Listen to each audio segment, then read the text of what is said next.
وہ اپنے لوگوں کو ڈراتا ہے ہم سے اور ہمارے خلاف نفرتوں کی آگ لگا کر وہ اپنا ووٹ لیتا ہے. اسی طرح ہمارے بھی کچھ لوگ ہیں جو شراب میں ڈوبا ہو, ایک وقت کی نماز نہ پڑھتا ہو, جو دہلی میں جیتنے کے بعد 5 اسٹار ہوٹل میں رنگ رلیاں مناتا ہو. یہ ہمیں آپ کی مذہب کے نام پہ ہم سے ووٹ لیتا ہے کہ ہم مسلمان ہیں, تم ہم کو ووٹ دو. مسلمان کے نام پہ اس کو ووٹ دیا جائے گا جو مسلمان ہوگا, کمپلیٹ مسلمان ہوگا, جو مصطفیٰ کا ہوگا, جو قرآن حدیث کا ہوگا, جس کو دیکھنے کے بعد لگے گا یہ مسلمان ہے. صرف ایک لیبل لگ گیا مسلمان ہے, باقی سارا کام مشرکین جیسا ہے. اس کو ووٹ دیا جائے گا, ووٹ نہیں دو گے تو بولے گا تمہیں کاٹ دیا جائے گا, تمہیں مار دیا جائے گا, اسلام خطرے میں ہے, مسلمان خطرے میں ہے. میں بتاؤں گا قرآن کریم کیا کہتا ہے, مصطفیٰ کی حدیث کیا کہتی ہے. آئیے نیتا کیا بولتا ہے, اور جھوٹ بولیے اگر بولتا ہے کہ اسلام خطرے میں ہے وہ جھوٹ بولتا ہے. قرآن کریم صاف لفظوں میں کہہ دیا ہے, یریدون لیطفئوا نور اللہ بافواہہم واللہ متم نورہ.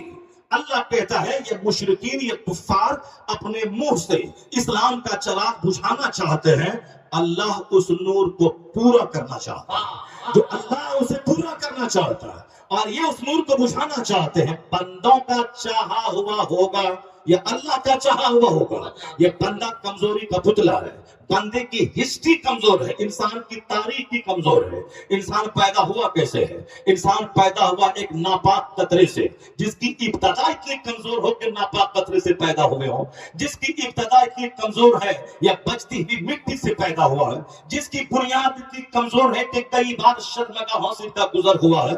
باپ کی ریڑھ کی ہڈی اور ماں کے سینے کی ہڈی سے جو قطرہ نکلتا ہے اس سے یہ انسان پیدا ہوا. یہ میں نہیں کہتا, پیدا کرنے والا میرا خالق کہتا ہے. فَلْيَنْظُرِ الْإِنسَانُ مِمَّا خُلِقَ مِن مَّاءٍ دَافِقٍ يَخْرُجُ مِن بَيْنِ الصُّلْبِ وَالتَّرَائِبِ إِنَّهُ عَلَى رَجْعِهِ لَقَادِرٌ. اللہ کہتا ہے A man should consider in his creation.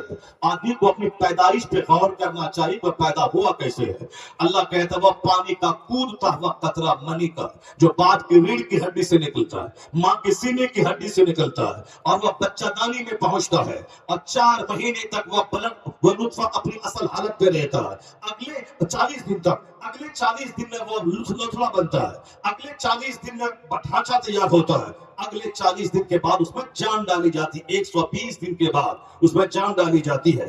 اب 40 دن کا ایک پیریڈ گزرتا ہے, پہلے لوتھڑا, اس کے بعد ڈھانچہ, پھر اس کے بعد اس میں جان ڈالی جاتی ہے. جان ڈالے جانے سے پہلے اگر ایماندار نیک پرہیزگار مسلمان ڈاکٹر بولے اگر یہ حاملہ رہی, حمل سے رہی تو اس کی جان کو خطرہ ہے, تو نیک متقی پرہیزگار ڈاکٹر کی بات مان کر اس قاطع حمل ایبورشن ہو سکتا ہے. لیکن اگر جان ڈال دی گئی پھر کسی کی بات نہیں مانی جائے گی. 4 مہینے کے بعد کوئی ایبورشن اگر کرتا ہے وہ اس بچے کا قاتل اور مرڈرر ٹھہرتا ہے. تو ایک ناپاک قطرے سے یہ انسان پیدا ہوا ہے. اب پیدا ہوتا کس راستے سے ہے وہ سب کو معلوم ہے, اور وہ نطفہ جاتا کس راستے سے ہے وہ سب کو معلوم ہے.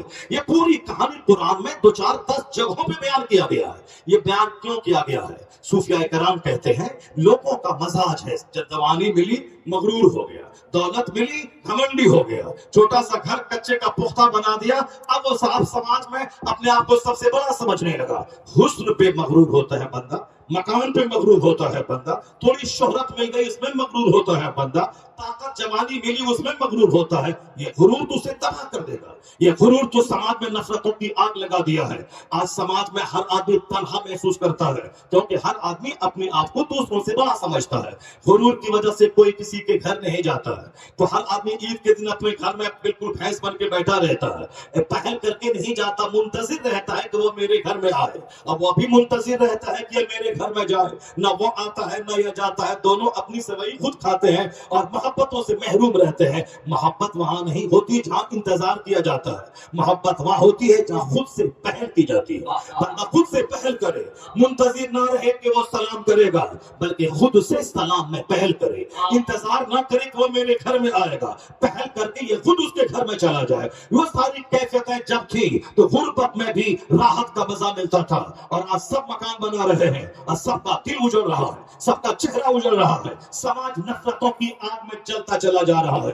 آقا نے کہا تھا لا تدخلون الجنت حتی تؤمنوا, جنت نہیں جاؤ گے جب تک کہ مومن نہ بن جاؤ. ولا تؤمنوا حتی تحابوا, مومن نہیں بنو گے جب تک کہ آپس میں ایک دوسرے سے محبت نہ کرو. محبت کرنا مومن بنے رہنے کے لیے ضروری ہے. اپنے پڑوسی سے محبت ضروری ہے ایمان بچانے کے لیے. اپنے رشتہ داروں سے صلہ رحمی ضروری ہے ایمان بچانے کے لیے. اپنے گاؤں کے غریبوں سے محبت ضروری ہے ایمان بچانے کے لیے. اور مالداروں کو غریبوں سے, غریبوں کو مالداروں سے محبت ضروری ہے ایمان بچانے کے لیے. نفس کے بہکاؤ میں نہ آئے, شیطان کے بہکاؤ میں نہ آئے, اور گھمنڈی نہ بنے. گھمنڈ چکنا چور کر دے گا. ان اللہ لا یحب المتکبرین, اللہ متکبرین کو دوست نہیں رکھتا ہے. تو گھمنڈ یہ ہے کہ ہم اس کے پاس نہ جائیں, وہ میرے پاس آئے, یہ گھمنڈ ہے. اور اخلاق کیا ہے؟ وہ آئے نہ آئے مجھے جانا ہے, وہ سلام کرے نہ کرے مجھ کو سلام کرنا ہے. وہ میرے جنازے میں آئے نہ آئے, ہم اس کے گھر میں کوئی جنازہ ہو میں جاؤں گا, میرے بیمار پڑنے کے بعد مزار کرسی کو آئے نہ آئے مجھ کو جانا ہوگا. یہ ہے نفرتیں مٹانے کا فارمولا.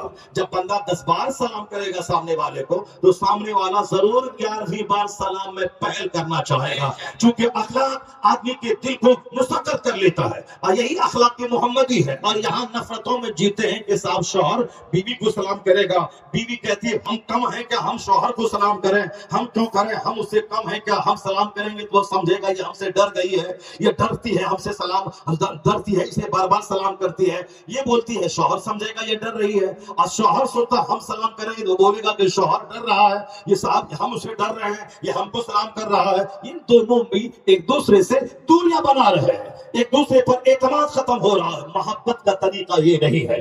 جب نفس کی مانیں گے تو نفرت پھیلے گی, عداوت پھیلے گی. لیکن جب نگاہوں کے سامنے مصطفیٰ کو لے آئیں گے تو نفرتوں کا خاتمہ ہوگا, محبت بڑھ جائے گی.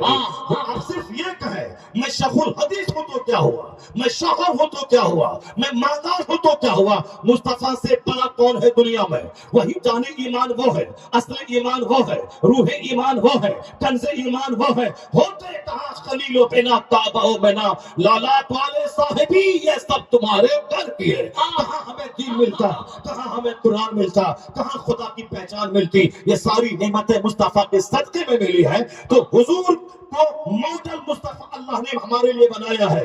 نفس کی مانیں گے تو غرور پیدا ہوگا, نفس کی مانیں گے میاں بیوی میں دوریاں پیدا ہوں گی, نفس کی مانیں گے تو چھوٹے اور بڑے میں دوریاں پیدا ہوں گی. اگر مصطفیٰ کی مان گئے, مصطفیٰ کو سامنے لے آئے تو سامنے ہی آئے گا ہم بڑے یا مصطفیٰ بڑے. مصطفیٰ راستے سے گزرتے تھے تو بچوں کو سلام کرتے تھے, چھوٹوں کو سلام کرتے تھے. جب حضور کا کیریکٹر سامنے آئے گا تو گھمنڈ مٹے گا, سلام میں پہل اور آغاز شروع ہو جائے گا. اگر ہم یہ سوچیں کہ ہم اپنی بیوی کو سلام کیوں کریں, مہر کی رقم میں دیتا ہوں, میں اپنے گھر میں اس کو رکھتا ہوں, میں نان نفقہ کا انتظام میں کرتا ہوں, اگر یہ باتیں سوچے گا تو پھر وہاں گھمنڈ کام کرے گا. لیکن جیسے ہی سوچ لے میں بڑا یا میرے مصطفیٰ بڑے, مصطفیٰ جب گھر میں آتے تھے تو سلام میں اپنی بیویوں کو پہل فرماتے تھے, اپنی بیویوں کو سلام کرتے تھے. سرکار چھوٹے بچوں کو سلام کرتے تھے. صحابہ کرام تو جان ہتھیلی پہ لے کر مصطفیٰ پہ قربان ہونا چاہتے تھے, لیکن حضور ان کو سلام کرنے کا موقع نہیں دیتے تھے, سلام میں پہل فرماتے تھے. یہی حضور کی ادائیں تھی جو عرب کے ان اللہوں کو مستقر کر لیا, عرب کے ان پتھروں کو سویلائزیشن اور کلچر کے اونچے معیار پہ فائز کر دیا. جو جنگلی تھے, جو وحشی تھے, حضور کے اخلاق نے اسے torch bearer of civilization and culture بنا دیا کہ خود نہ تھے جو راہ پہ اوروں کے ہاتھی بن گئے. کیا نظر تھی کہ اس نے مردوں کو مسیحا کر دیا, ان عرب کے مردوں کو مسیحا کس نے بنایا؟ یہ حضور کے اخلاق نے ان کے دلوں کو جیت لیا. تو آقا